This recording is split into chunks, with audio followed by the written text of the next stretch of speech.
Now, I've been watching this for a few minutes now. It's incredible. Not only the noise, but how far in the air rock and debris is spewed, hundreds and hundreds of feet in the air. Look at those rocks over there. Pretty incredible. That's why we're keeping a pretty safe distance away from it. But still, you can hear those explosions from miles away here.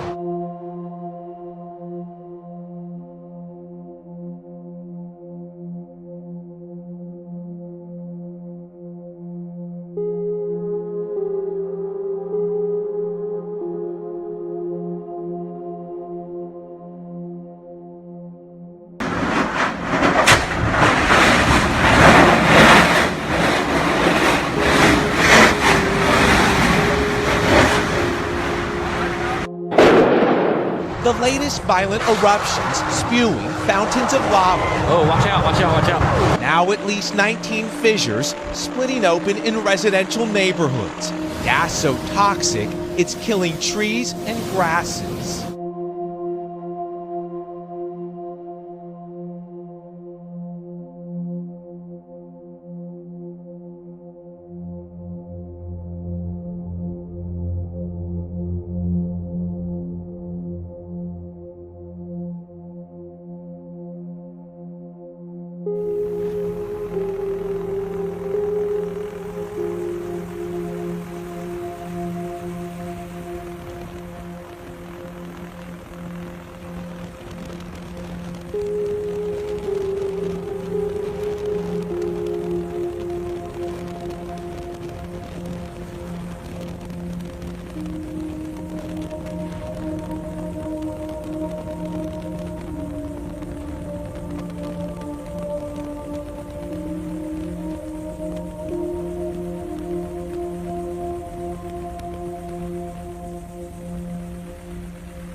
Geologists say these fiery flows scorching the Big Island appear to be moving faster, burning hotter, and are more erratic than ever before.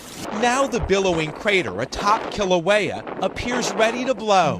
When the lava lake inside drops, hitting cooler groundwater below, a catastrophic steam explosion could launch ballistic boulders the size of cars into the air.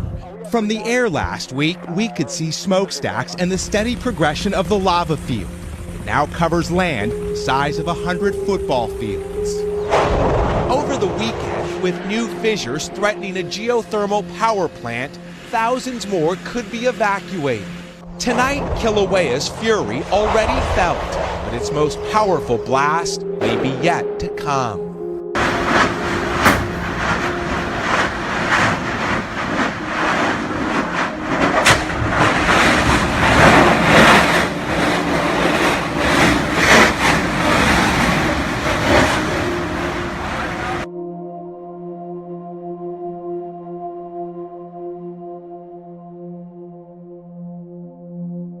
Volcanologists tell us it is only going to intensify.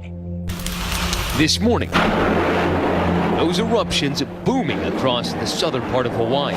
In its eastward creep, the lava fountains and vents seemingly intensifying their explosions, hurling lava bombs hundreds of feet into the air. We boarded a helicopter to see those 4 new fissures that have cracked open the earth over the past 48 hours. I see a lava explosion down there. You can see that pop of red. And on the ground, we joined Herschel Hood, who'd fled but promised his neighbors he'd come back with water. We drove through that haze of sulfur dioxide, which officials fear could threaten the 50,000 people that live on this side of the island. Some of the roads we saw impassable. About 400 people remain hunkered down here, including his friend, Alan. Alan, I got water for you. As we unloaded the water for him, he recounted how terrifying it had been. I thought my house was going to fall apart. Literally shaking your house. Oh yeah, every 5 seconds. Boom, boom. When'd you get some sleep? I haven't slept for days. Still, like the others, he insisted on staying. But barely 1,000 yards away, those fissures roaring and sputtering. And those explosions of gas and rock sending those boulders hundreds of feet in the air, but you can also see the shock waves and the heat just radiating off the plane right there.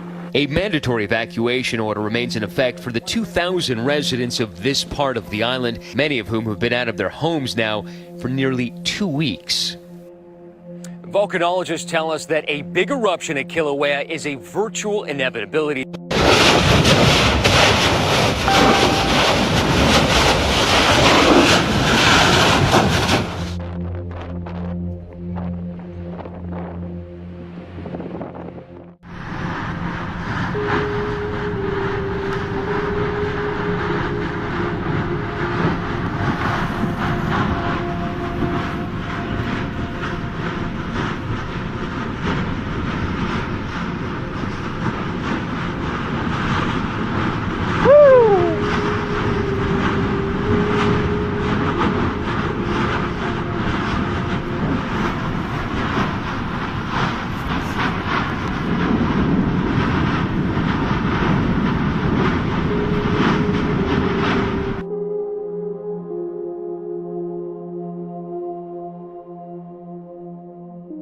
We have ongoing activity at Kilauea's summit, so the level of earthquake activity remains pretty elevated and the summit continues to subside. We're having continuing ash emissions from the summit crater. They're intermittent and they're rising a few thousand feet above the crater. Yesterday we had a little bit of ash fall down at Punalu'u.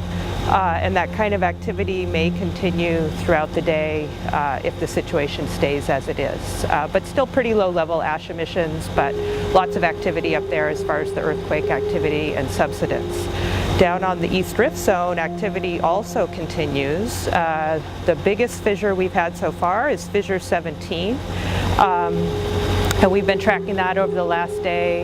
It has a lava flow that's been heading east towards the highway, and the good news is that the lava flow advance has slowed overnight. So it's moving just a few tens of yards every hour, and it's really slowed down since early yesterday. Let's see, and activity, the fountaining at Fissure 17 has also diminished somewhat. But the latest news we have is from an overflight we did first thing this morning, and there's been some new fissures open up uprift of 17, and so we think we're now at Fissure 20 and 21.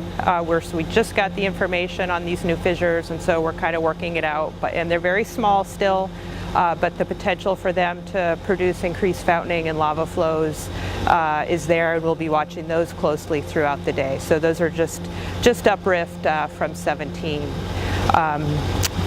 This week we're also going to be looking at putting out some new seismic instruments further down rift to be able to track earthquake activity if it were to move more to the east.